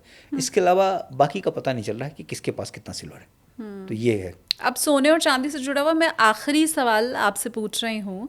उसके पहले मैं एक डेटा भी सर बताऊँ। ये जो आपने कहा कि पीपल्स बैंक ऑफ चाइना के पास सारा चला गया पावर सोने चांदी को लेके चाइना का, मैं देख रही थी तो उन्हीं का एक ताज़ा आंकड़ा था जिसमें बताया गया कि दिसंबर 2025 में चाइना ने गोल्ड के अपने भंडार को 7.41 करोड़ ऑन्स तक पहुंचा दिया, और ये उन्हीं के पिछले महीने की तुलना में, मतलब नवंबर 2025 की तुलना में 30,000 ऑन्स ज्यादा है। ये डेटा आपके सामने रखते हुए मैं ये पूछना चाहती हूँ, इसमें ये भी लिखा हुआ था कि ये लगातार 14वां महीना है जब चाइना अपना जो चाइना का जो सेंट्रल बैंक है वो लगातार गोल्ड के भंडार को बढ़ा रहा है। तो ये स्ट्रैटेजी क्या चाइना के आगे भी रहने वाली है, और इसी स्ट्रैटेजी पे फिर हमें भी बढ़ते हुए क्या गोल्ड में इन्वेस्टमेंट बढ़ाना है, पहली बात, या गोल्ड के ऊपर आप सिल्वर को रखेंगे? इसमें एक सिचुएशन मैं आपको और दे दूं कि मैं ये अगले 5 साल के लिए ही कर रही हूँ, क्योंकि आपने कहा कि सिल्वर में 30 तक निवेश करके भूल जाओ, कम्बल ओढ़ के सो जाओ। तो ये मैं होराइजन आपको दे रही हूँ कि मुझे निवेश तो 2030 तक रखना है, अपना पैसा मेरे पास लिमिटेड है। अब इस डेटा को देखते हुए क्या मैं सोने में निवेश करूँ या मैं चांदी में निवेश करूँ? देखिए, निवेश तो दोनों में करना है। आपको 12%, 20% निवेश करना है पूरे पोर्टफोलियो का, उससे ज़्यादा नहीं करना है।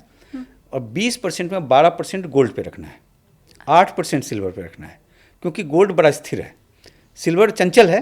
गोल्ड जो है वो काफ़ी स्थिर है। अब गोल्ड को लेकर, गोल्ड में ये जानते हुए कि सिल्वर जैसी तेज़ी नहीं रहेगी, लेकिन स्थिरता सबसे अहम चीज़ होता है, और लंबे होराइजन के लिए आपको देखना होता है। मुझे तो पैसा चाहिए, और अब अगर कोई एक्सपर्ट कह रहा है कि चांदी ज़्यादा पैसा देगा, तो मैं क्यों सोने में लगाऊंगी? चांदी देगा इस समय कह रहे हैं ना एक्सपर्ट।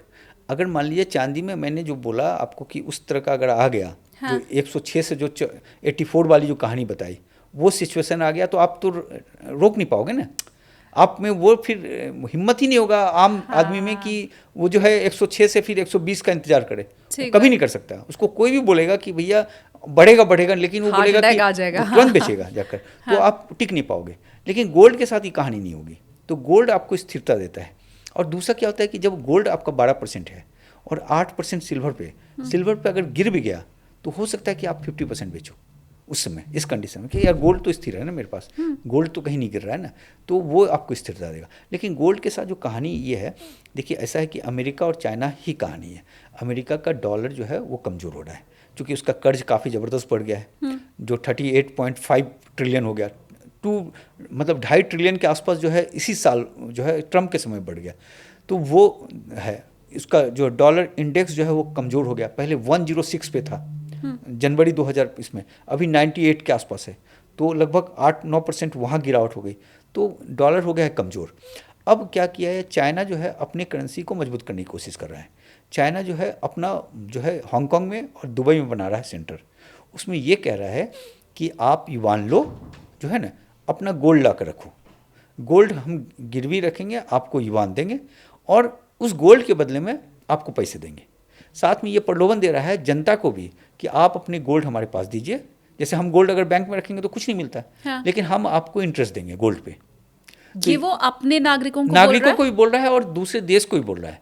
तो इसमें एक कंट्री शायद कंबोडिया जो है वो जमा भी कर दिया है, कंबोडिया ने दिया है, मतलब कंबोडिया की सरकार के पास जो सोना है वो दे रही है, या आम लोगों से भी अपील की जा रही है? ये दो लोग अपील कर रहे हैं। आम लोगों से अपील किया उन्होंने कि आप अपने गोल्ड जो है वो बैंक को दीजिए, हम आपको उसके बदले में इंटरेस्ट देंगे, है ना, क्योंकि अपने इसको करेंसी को मजबूत करने के लिए। हाँ।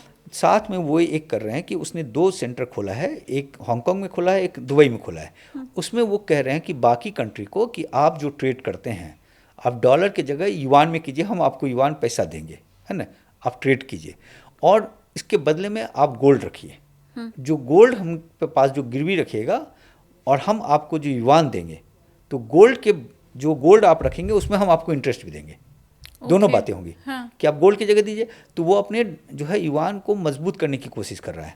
साथ में वो जो बिजनेस कर रहा है इस समय, जो तेल वगैरह का जो काम कर रहा था, कि जैसे कि जो आप सऊदी से जो लेता है वो युआन पे पेमेंट होता है, नाइजीरिया से जो होता है वो युआन पे पेमेंट होता है, तो वो डॉलर के मोनोपोली को ख़त्म करना चाह रहा है कि डॉलर 75% था, अभी 56% के आसपास आ गया है, और डॉलर इकॉनमी कमज़ोर हुआ है तो डॉलर भी कमज़ोर हो गया है, और इकॉनमी होता है गोल्ड से रिफ्लेक्शन, तो गोल्ड जिसके पास जितना ज़्यादा उसकी करेंसी उतनी मजबूत होगा, बैकअप उसको होगा। तो चीन के पास जो गोल्ड था उसके पास ये बताया था कि 2300 मैट्रिक टन के आसपास उसके पास गोल्ड है, 83 मैट्रिक टन जो है वो अमेरिका के पास गोल्ड है, अपने पास 888 टन है, लेकिन जनता के पास 34,000 टन है। तो वो गोल्ड जो है, तो चीन जो है गोल्ड बहुत तेज़ी से खरीद रहा है जो है अपने करेंसी को मजबूत करने के लिए, साथ में वो बाकी जगह से भी गोल्ड को जमा कर रहा है। अब पहले देखिए क्या था कि हम लोग जो गोल्ड रखते थे वो बैंक ऑफ इंग्लैंड में रखते थे, बैंक ऑफ इंग्लैंड में पूरी दुनिया गोल्ड रखती थी, और वो गोल्ड जो है, जैसे हम जो आपको ETF वाला जो बताया ना, हम उसी पॉइंट से बता रहे हैं, क्योंकि वो गोल्ड पे अमेरिका का कब्जा था पूरी तरीके से। तो क्या हुआ कि 2022 के बाद से जब रसिया और यूक्रेन लड़ाई हुआ, इसने क्या किया, जो है लगभग उसका 300 टन के मैट्रिक टन के आसपास था या कुछ था, या 376 मैट्रिक टन रसिया का उसने सीज कर लिया गोल्ड। वेनेजुएला का 161 मैट्रिक टन था, उसको सीज कर लिया। तो जनता जागी, पूरी दुनिया का जो सरकार जो है जगी, भाई ये तो किसी का भी कब्जा कर सकता है। हाँ। तो जो इंडिया भी जो 500 जो मंगाया था 500, अपने पास 884 मैट्रिक टन के आसपास है। हाँ। गोल्ड, उसमें 500 मैट्रिक टन गोल्ड जो है उसने बैंक ऑफ इंग्लैंड से वापस मंगाया गया, अभी भी वहाँ पड़े हुए हैं कुछ, वो भी वापस मंगा लेगा। उसी तरीके से बाकी कंट्री अपना गोल्ड मंगाना शुरू लगा, क्योंकि उसको लगा कि ये तो अमेरिका के कब्जे में है। तो जो ETF वाला बात जो हम कह रहे थे वो इसलिए कह रहे थे कि वो अमेरिका के कब्जे में है पूरी तरीके से, तो ये चीज़ें होने लगी। हालांकि अपना ETF सेफ है, अपना ETF वाला अपने पास रखता है, यहाँ जो है इंटरनेशनल ETF में ज़्यादा खतरा है, ये अपना ETF फिर भी सेफ एंड साउंड है। तो ये चीज़ें हो गई। तो अब चीन जो है इसलिए वो खरीदारी कर रहा है बहुत ज़बरदस्त गोल्ड का, ताकि अपने करेंसी को मजबूत कर सके। लेकिन उसमें खेल हो गया वेनेजुएला का। वेनेजुएला का खेल इसलिए हो गया कि वेनेजुएला से वो तेल लेता है। अब चीन अगर कमज़ोर है तो सिर्फ तेल पे है, क्योंकि उसके पास जो है उसका अगर पिछले 25 साल में देखें तो तेल का जो खपत है वो 7 गुना बढ़ गया है, लेकिन उसके पास प्रोडक्शन कुछ नहीं है। तो 75% वो तेल बाहर से मंगाता है। तो 75% में वेनेजुएला एक बड़ा उसका सोर्स था। रसिया है, जिसको रसिया को लेकर ट्रम्प जो बोल रहे हैं 500% लगा देंगे और ये लगा देंगे। तीसरा कनाडा से एक पाइपलाइन जो है वो डाला गया है समुद्र में कि तेल आराम से चाइना को मिल सके, उसके लिए पूरा पाइपलाइन बिछाया गया है। तो ये जो वेनेजुएला के तेल पे ये युआन पे करता था। अब ट्रम्प ने बोला कि तेल आपको मिलेगा, डॉलर में पेमेंट करो। तो ये खेल चल रहा है। तो ये जो है टसल बहुत तेज है। ट्रम्प अच्छा खासा टसल करने की कोशिश कर रहा है, लेकिन गोल्ड का डिमांड ऑलवेज बना रहेगा और चाइना भी खरीदारी करेगा, जितना हो सके उतना खरीदारी करेगा। तो कोशिश लाख ट्रम्प कर रहे हैं कि वो डॉलर को बचाएं, लेकिन हम सब जानते हैं कि इंटरनेशनल मार्केट में अभी फ़िलहाल डॉलर की हालत बहुत ख़राब है। कमेंट करके लोग अब यही कहने वाले हैं कि मैडम आप ये क्यों कह रही हैं, हमें पता है कि रुपया गिर रहा है। तो ये हालांकि दोनों दो अलग अलग चीज़ें हैं, लेकिन ये सोने चांदी के बारे में आपने आज के इस पॉडकास्ट में जितनी भी बातें समझी हैं उसमें आपका टेक अवे जो भी है, मैं चाहती हूँ आप मुझे कॉमेंट करके बताएं। सबका टेक अवे अलग अलग होता है और उस लिहाज से बहुत से लोगों की वो चीज़ें जो रजिस्टर नहीं हुई होती हैं उनके दिमाग में, वो उन्हें समझने में मदद मिलती है और दोबारा से वो सारी चीज़ें उन्हें याद हो जाती है, रिकॉल हो जाती हैं, मैं एक तरह से कहूँगी। अब सर इसमें एक चीज़ हम खाली जोड़ देते हैं, हाँ। जापान का एन कैरी ट्रेड, हाँ। वो भी बड़ा फैक्टर है गोल्ड डॉलर के इसमें, कि जापान में क्या था, पहले इंटरेस्ट जीरो था, तो जापान के पास जो पैसे होते थे वो पैसे ले लेते थे लोग, जो है कंट्री ले लिया, ये ले लिया, और उसको अमेरिका के इसमें इन्वेस्ट कर दिया जाता था ट्रेजरी बॉन्ड में, वहाँ उसको 3-4% मिल जाता था, तो वो उसको प्रॉफिट हो जाता था। अब क्या हुआ कि जापान में इंटरेस्ट रेट बढ़ने लगा, क्योंकि वहाँ जो है डिफ्लेशन में था और तमाम चीज़ थी, इकॉनमी रुकी हुई थी, तो वो जब बढ़ने लगा तो जापान अब जो पहले फ्री में जो पैसे उठा लेते थे वो पैसे मिलना बंद हो जाएगा, अब चूँकि इंटरेस्ट लगेगा, नंबर एक। दूसरी बात कि जापान के लोगों को लगा कि हम जो बाहर पैसा लगाते थे वो अपना जापान में ही रखते हैं, तो एन कैरी ट्रेड से तो क्या होगा कि रिवर्स पैसे वापस आएंगे जापान में, तो जो रिवर्स पैसा आएगा वो जो 1.1 ट्रिलियन डॉलर जो है वो अमेरिका के बॉन्ड पे लगा हुआ है, जिसमें अमेरिका अब उसको बोल रहा है कि मत करो, जो एक प्रोजेक्ट फंसा हुआ था उसको आनंद फानंद में साइन किया गया तुरंत, तो ये इसको भी बचाने की कोशिश, तो एन कैरी ट्रेड से भी डॉलर पे एक ज़बरदस्त प्रेशर देखा जा रहा है, और अपने इंडियन करेंसी से डॉलर का कोई मतलब नहीं, डॉलर जो है जो देखा जाता है जो 6 करेंसी हैं दुनिया के उससे तुलना होता है, अपना जो फिसल रहा है उसमें जो एक बड़ा रोल जो है अपने यहाँ फिसलने का, तेल का तो है ही है, तेल हालांकि सस्ता हो गया, गोल्ड और सिल्वर का, गोल्ड सिल्वर इतना मंगाया गया है कि जो है उसके कारण भी तो आपको पेमेंट करना पड़ रहा है, तो वो चीज़ें हैं। और जमकर इस बार देश में जो है गोल्ड और सिल्वर जो है जमकर खरीदारी हुई है इस समय, क्योंकि 6000 मीट्रिक टन के आसपास सिल्वर खरीदारी हो रहा था, नवंबर तक में जो है मैं देख रहा था कि 7700 टन के आसपास खरीदाया है, तो 1700 टन ज़्यादा खरीदाया है। और जो अक्टूबर में एक जो क्राइसिस हुआ था उसमें इंडिया की तरफ से जो सिल्वर खरीदा जा रहा था वो भी एक बड़ा मेन रीज़न था, यहाँ पे जो लोगों का प्यार है गोल्ड सिल्वर के प्रति, वो भी एक फैक्टर है। Thank you so much sir, आपने हमारे लिए इतना समय निकाला, लेकिन आप जाएं उसके पहले मैं व्यूवर से एक खास रिक्वेस्ट कर लूं। देखिए उत्पल चौधरी सर को अभी तो मैं आज अपने इस पॉडकास्ट चैनल पर ले आई, लेकिन हर रोज अगर आप उन्हें सुनना चाहते हैं, आप चाहते हैं उनकी टिप्स आप तक हर रोज पहुंचती रहे और ये जो बहुत लंबा रिसर्च उन्होंने कर रखा है वो आप तक हर रोज पहुंचता रहे, तो उनके यूट्यूब चैनल इन्वेस्टिंग माइंड्स को आप जरूर सब्सक्राइब कीजिए। आप सब्सक्राइब करेंगे तो खासकर सिल्वर जिसे लेकर सर हर रोज रिसर्च करते रहते हैं, आप तक कंटेंट लेकर के आते रहते हैं, वो आप तक लगातार पहुंचती रहेगी। मेरी भी ये कोशिश रहेगी कि अगली बार मैं उन्हें वापस से पैसा बोलता है पर लेकर के आओ, लेकिन तब तक आप अगर उन्हें कनेक्ट करना चाहते हैं तो आप इन्वेस्टिंग माइंड्स को यूट्यूब पर जरूर सब्सक्राइब कीजिए।